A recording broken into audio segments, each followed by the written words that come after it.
You know, sometimes I just want to start over. Hindsight is always 2020.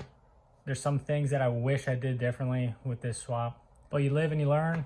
I was definitely not ready to do this swap, but the whole reason I wanted to do it was to do something different and to just expand my knowledge and learn some new things along the way. But I really do just want to start over because I find myself having to go back and redo things. Going back and watching my old videos when I was starting this project, you know, I just wish I did some things a little bit cleaner. Like for example, welding. Like I am a much better welder now than I was when I started this car. Another example would be my parking brake cable. I have to make a bracket, but I already have my interior together. I already got my carpet in, you know, so I got to pull that back out to make the bracket. There's just a few things that I did not think about when doing the fabrication stages that I should have thought about and I just missed. I guess when the pros, when they build cars, you know, they start with a bare shell, they build the whole car up, they fabricate everything, and then they take it all the way apart and paint the car and do final assembly. So everything's turnkey. You don't have to keep going back and forth like I am and fixing little odds and ends. But at this point, I really want to just drive this car, see how it drives. I'm sure some other things are going to come up and go from there. Maybe one day I will take this thing all the way down again, go back and fix all the things that I want to do better, and then put it back together and I'll be happy with it. I mean, this thing's definitely in way better shape than when I got it. I'll put up a picture right here when I got it. This thing was rotting away in a storage unit in Las Vegas. Picked this thing up, brought it back to Costa Mesa where I was living. And that's when I started this whole fun swap. I really developed like a newfound respect for those really clean, restored Presto mods, just something that's just like unbelievably clean. I mean, even if you have the money to put into a car like that, you need the tools too. You know, if you don't have the tools, I like to say you're just a fool. I mean, it's going to take you so much longer. You're not going to have the result you want. And with this car, it's not exactly how I imagined. Like I imagined it a lot cleaner, but I got to be real with myself. You know, I can't really achieve that level my first time around because I don't have the tools. First time I did this big swap, and you know, it's just a big experience, big learning experience. I got the lights all wired up. I'll show you guys the trunk. I did some wiring. It's not 100% yet, but it's almost there. But check this out.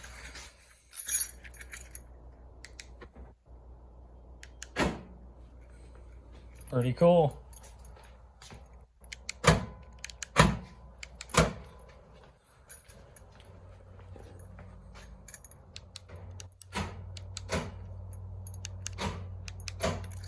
Now I have got my trunk pop hooked up. It should work with the key, but the reason it doesn't is because the solenoid.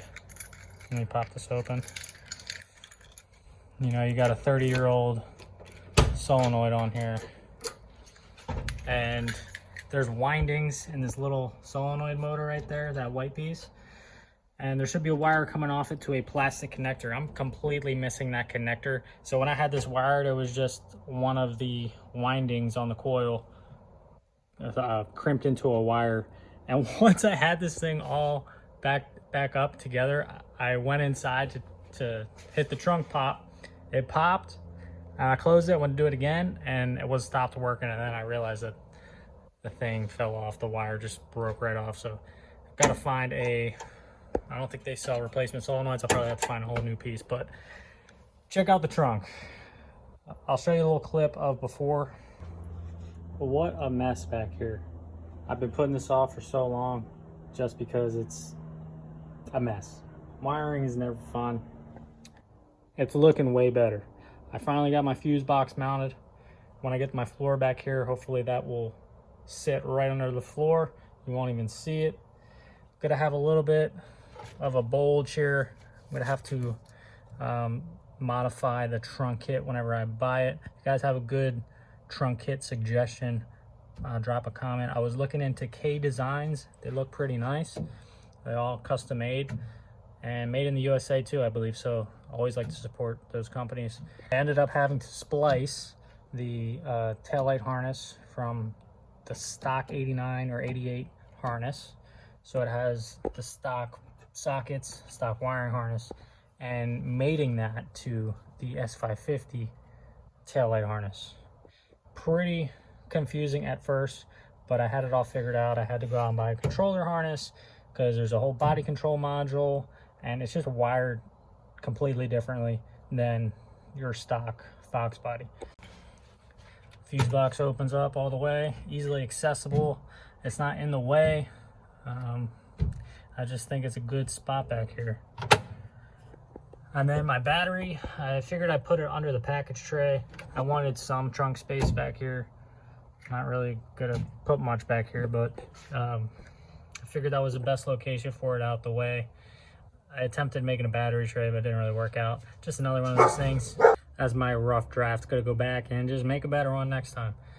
Sure, I could probably go out and buy a battery tray, but I'm not gonna get any better at fabrication unless I start doing stuff myself. I just had some scrap aluminum lying around and I welded some stuff together. It really just feels like a completely new car now. Just the fact that I got the lights working. I don't know why it feels that way. Just feels more legit, like a car. It's becoming less of a project and more of a car. And watch as you enter, the lights turn on. It's pretty cool.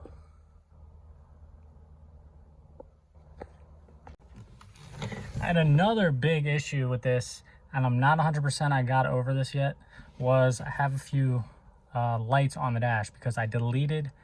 The S550s have an electric power steering, and there's a module along with that. I believe it's integrated with the actual rack itself. Don't have that. I sold it. I'm not running that power rack or that electric rack in this car. I'm just running a stock foxbody rack pinion.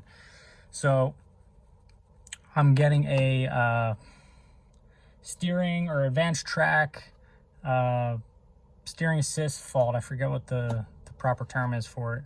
And I'm also getting an ABS fault because I'm not running ABS system. I have manual brakes in this car. So I deleted that module as well. So I was getting a light for that. TPS, TPMS, tire pressure monitoring system, sensors. I'm not running sensors in my tires. So again, I had to go and figure out how to get rid of that light. Probably have another emissions code as well because I'm not running any of the emissions stuff. So what I did was I bought Force Can, and I was able to shut off some of those lights. Now I haven't really test drove this car, not sure if it has to cycle and the computer has to do its testing or whatever, but as of now I don't believe I have any lights.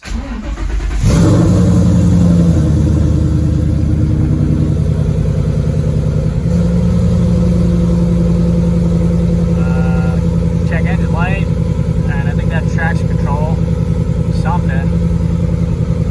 But that's all I got for now, which is pretty cool. I was able to at least turn off some of them in the meantime. And then there's also another issue with the fuel sender. The S550 runs 2 sending units for the fuel tank. And I'm only running 1 because I'm running a foxbody tank. So I was able to go in Force Can and delete one of the units. There was an option for 2 sending units or 1. So I went in there and I changed it to 1.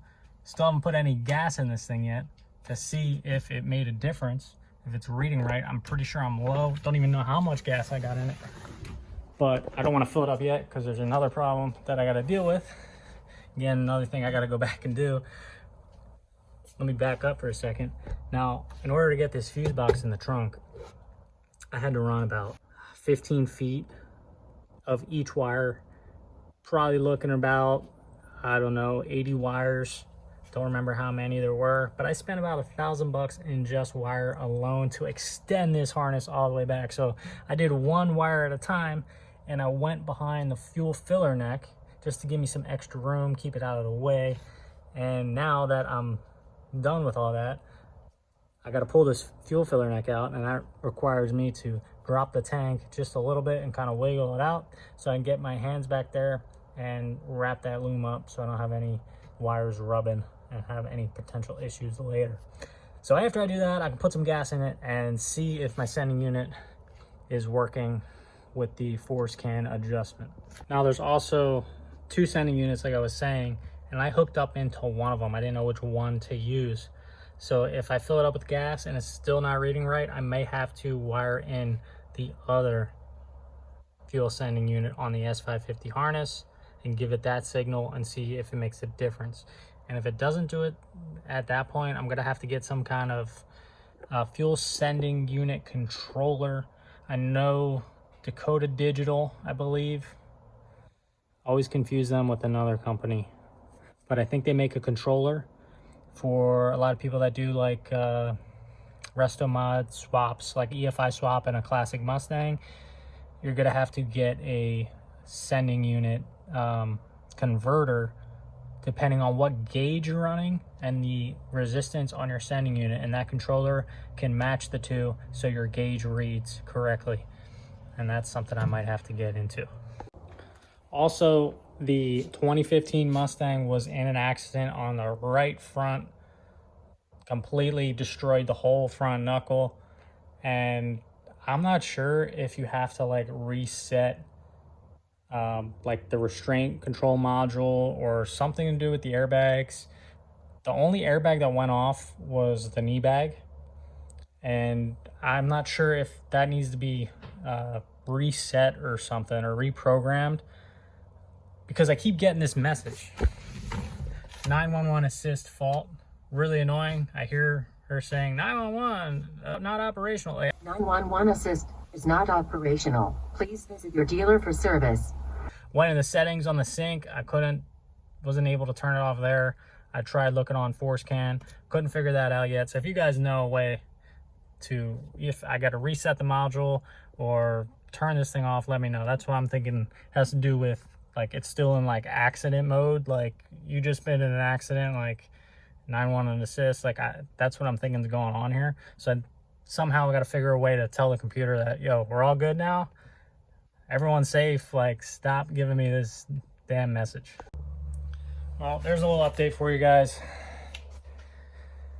Stay tuned for another update. Hopefully it won't be like a year from now, but stay tuned. I'll see you on the next one.